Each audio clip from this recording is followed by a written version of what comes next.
This is episode 5 of Jukin Japan.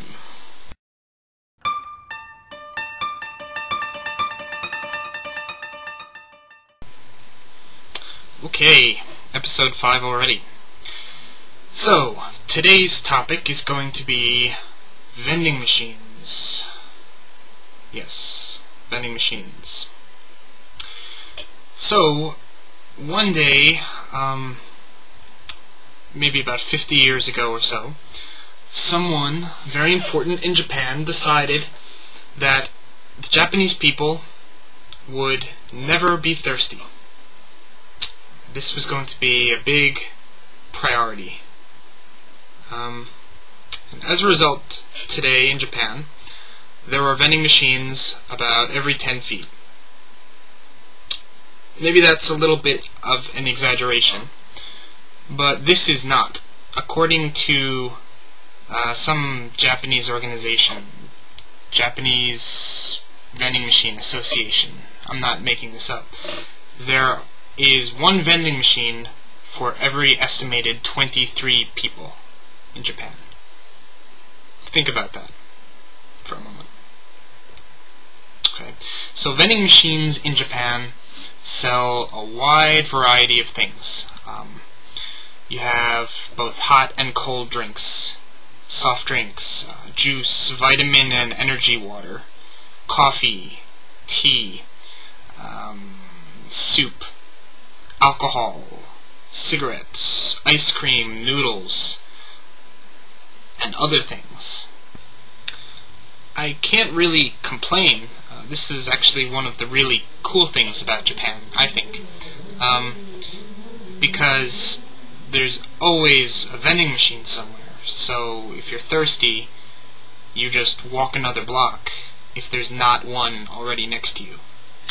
To prove my point, recently I was at a convenience store close to my house, maybe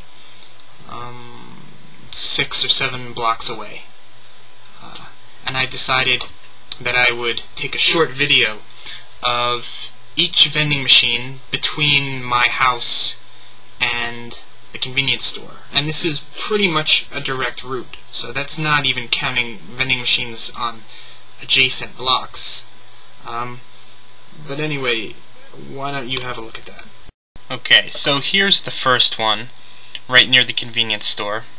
There's a vitamin drink and strawberry milk. Normally, vending machines come in clusters. I thought I had found a rare single until, look around behind, and there's a tobacco vending machine. Okay, and here's stop number 2.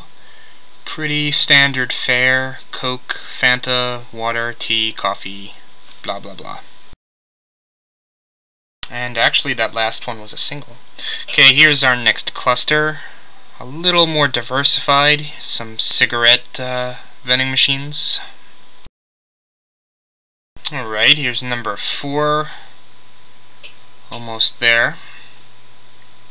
Lots of good stuff. Look, another one across the street. And our last cluster, number 5.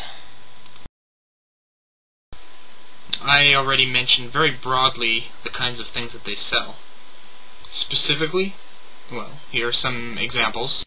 Looks like we have soup in this one. Here's some corn soup.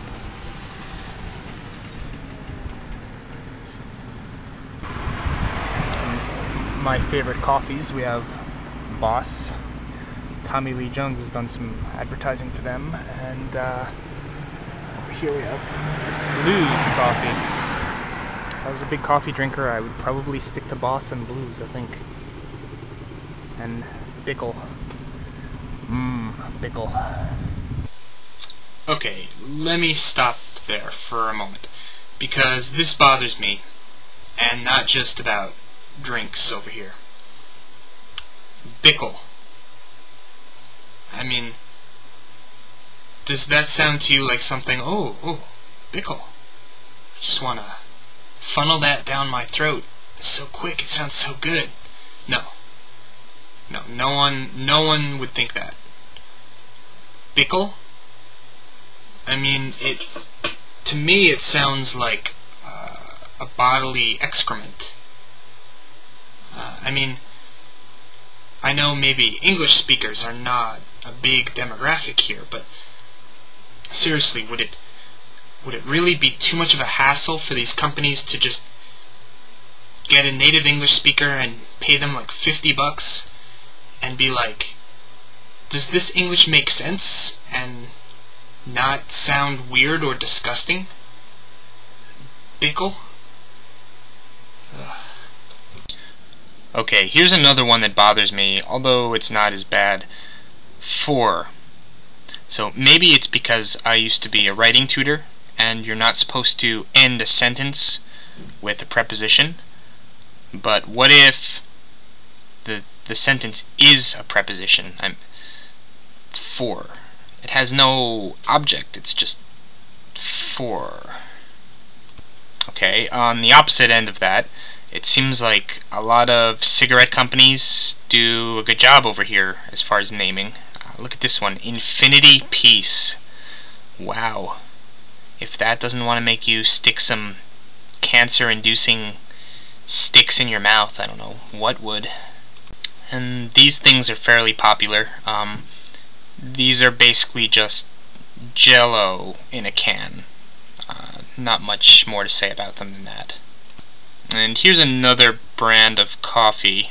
And each brand has about 5 bajillion different types of coffee. So here's Georgia, Extra Bitter, Sharpen Up, Emerald Mountain Blend, European, Vintage Label, and I mean that's just scratching the surface. It kind of makes me wish I drank coffee, because all these different flavors, I feel like I'm missing something.